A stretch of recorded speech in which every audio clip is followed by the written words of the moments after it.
When people imagine ancient Rome, they usually picture shiny marble buildings, powerful emperors, brave soldiers, huge arenas, and people walking around in dramatic robes like every day was a movie scene. Rome feels grand in our minds. It feels clean, organized, and almost perfect. But then you look at how Romans used the bathroom, and suddenly the whole empire starts smelling a little different. Because the truth is, ancient Rome may have been advanced, but its bathrooms were not exactly the peaceful private places we know today. In fact, they were crowded, public, smelly, and sometimes so disgusting that you would probably start appreciating your modern toilet a lot more. The Romans were amazing engineers.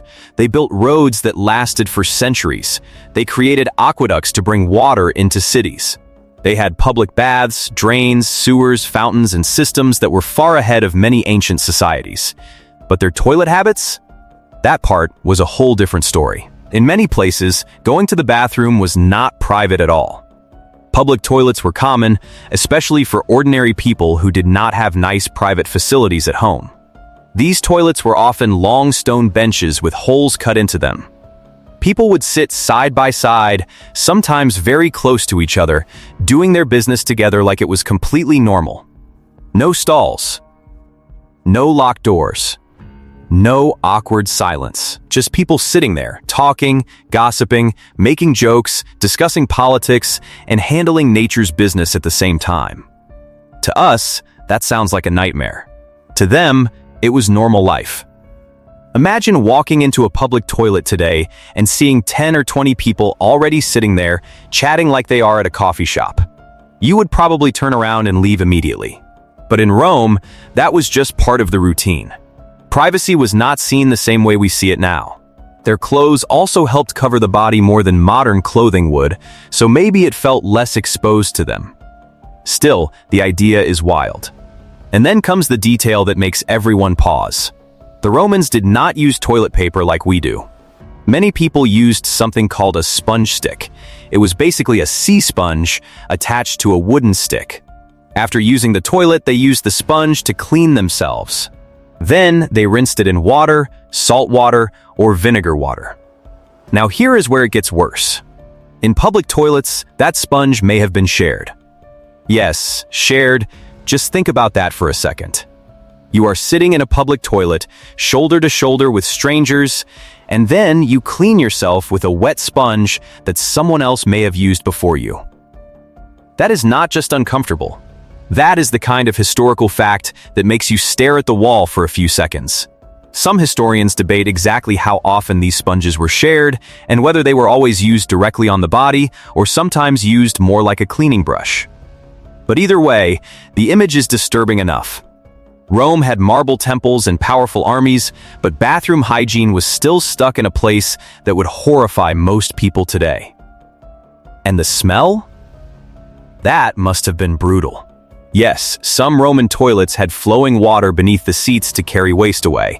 That sounds impressive, and for the ancient world, it really was.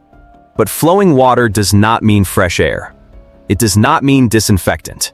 It does not mean proper ventilation. It does not mean the place smelled nice. Picture a crowded public toilet in hot weather. Waste moving below the seats. Damp stone. Dirty water. People coming in and out all day. No air freshener. No modern cleaning chemicals. No automatic flush. Just a heavy smell sitting in the room like an unwanted guest. Rome itself was already a crowded city. There were animals, food stalls, smoky fires, packed apartment buildings, garbage, and dirty streets. The toilet smell was only one part of the bigger problem.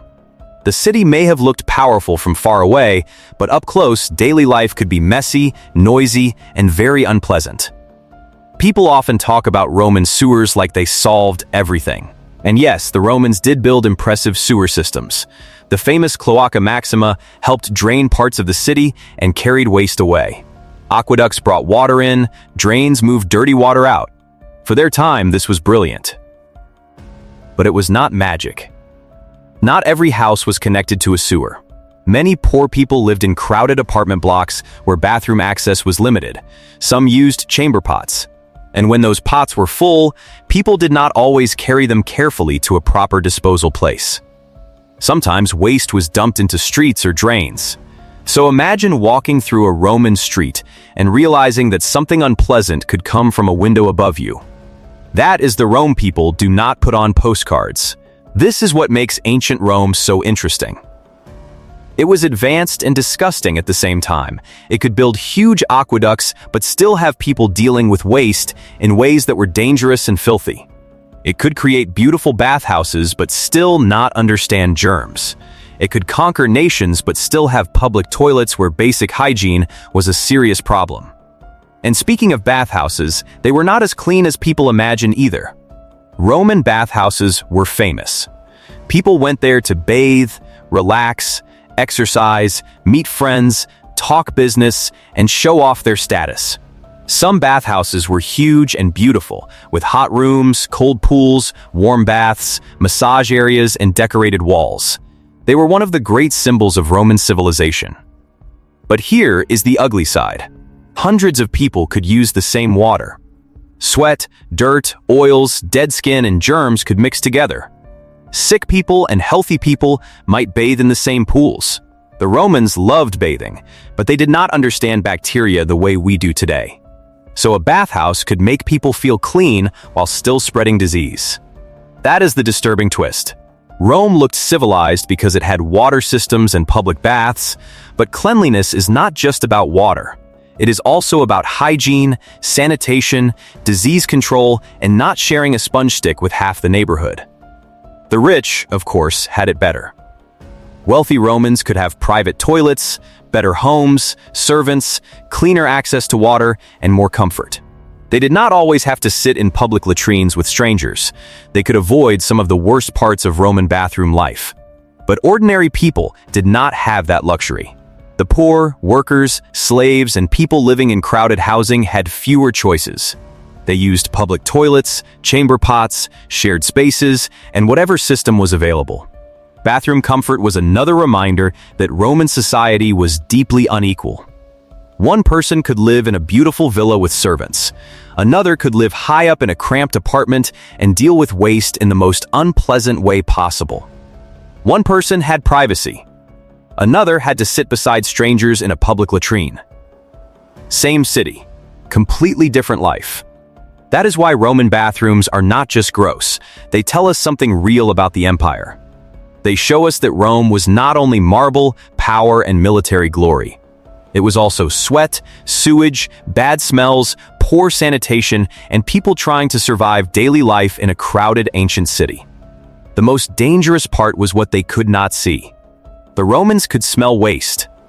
They could see dirt, but they did not understand germs, parasites, bacteria, or how diseases spread. Shared toilets, shared cleaning tools, dirty water, crowded bathhouses, and poor waste disposal could all create serious health risks. To them, rinsing a sponge in vinegar water may have seemed reasonable. To us, it sounds like a disaster waiting to happen. And that is the real disturbing truth. Ancient Rome was brilliant, but it was not clean in the way we imagine. It was organized, but not always healthy. It was powerful, but not comfortable for everyone. The empire had some of the best engineering of the ancient world, yet daily bathroom life could still be shockingly nasty. So when people say they wish they could live in ancient Rome, they usually mean the exciting version. The version with gladiators, emperors, markets, feasts, and grand buildings. But they forget one small problem. At some point, they would still need to use the bathroom. And once they saw the public latrine, the shared sponge stick, the smell, the crowd, and the complete lack of privacy, they might suddenly decide that modern life is not so bad after all. So next time someone calls ancient Rome perfect, remind them of the bathrooms. Behind the marble and glory were public toilets, bad smells, and shared sponge sticks. If this changed how you see Rome, hit like and subscribe, because history is always stranger than the statues make it look.